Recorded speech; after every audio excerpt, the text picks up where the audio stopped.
और संसार में तीन बातें अति दुर्लभ है। पहला, ये मनुष्य का देह मिलना, ये मनुष्य का जो शरीर है ना, ये बड़ा ही दुर्लभ है। दूसरी बात कही कि मानव का जन्म पा करके प्रभु मिलन की जो प्रबल कामना है, ये हर जीव में नहीं होती। ये जो कथा हमारे मुख्य यजमान जी और इस समिति के द्वारा कराई जा रही है, तो महाराज ये ऐसे नहीं कराई जा रही कि इन्होंने सोचा और है गए। इनके मन में कई जन्मों से ये कामना रही होगी, कई जन्मों से इच्छा रही होगी कि भगवान की इस कथा को सुनना है, इस कथा को श्रवण करना है।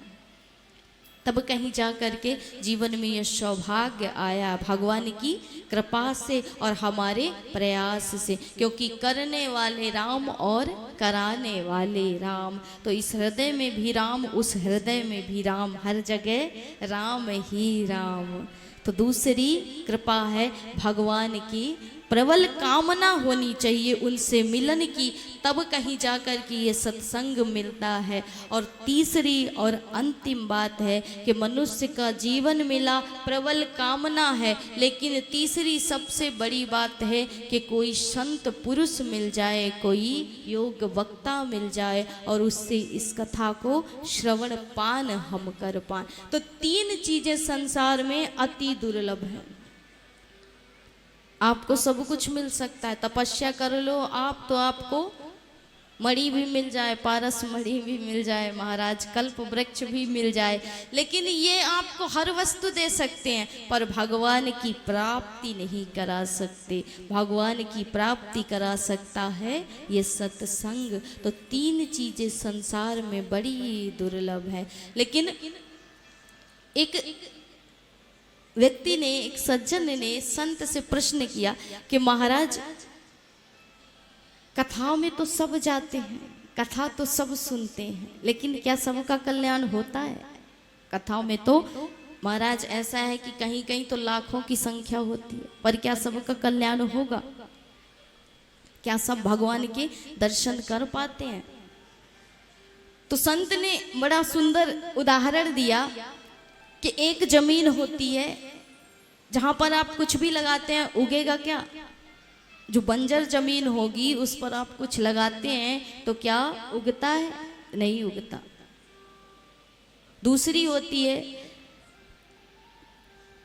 दूसरी जमीन वो होती है जहां घास तो उगती है लेकिन आप कोई अनाज लगाओ वो पैदा नहीं हो सकती।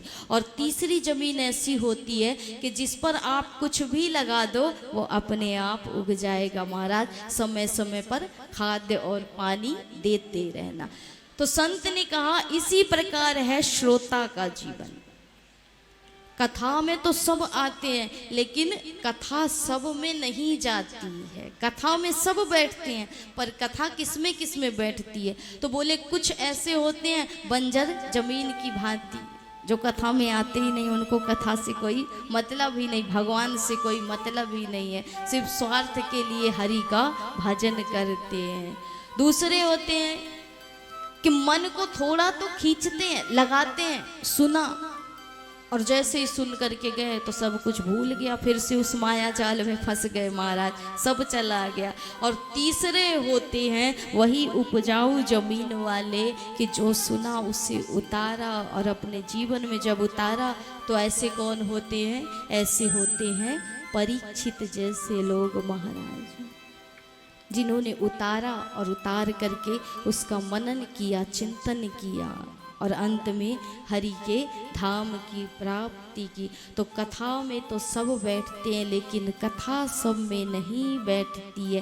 कथा का अर्थ ही होता है का अर्थात रस और था अर्थात प्राप्ति। रस कौन है? तो श्रीमद् भागवत के दशम स्कंध में कहा कि रसो नाम समूहो रासः, अर्थात समस्त जो इंद्रियां हैं उनका एक समूह है और उस समूह का देवता कौन है? वो ईश्वर, वो परमात्मा। इन इंद्रियों का देव कौन? परमात्मा। वो परमात्मा ही रसों का रस है और उस परमात्मा की जो प्राप्ति करा दे, का अर्थात रस और था अर्थात प्राप्ति करा देना। तो जो भगवान की प्राप्ति करा दे वही है कथा।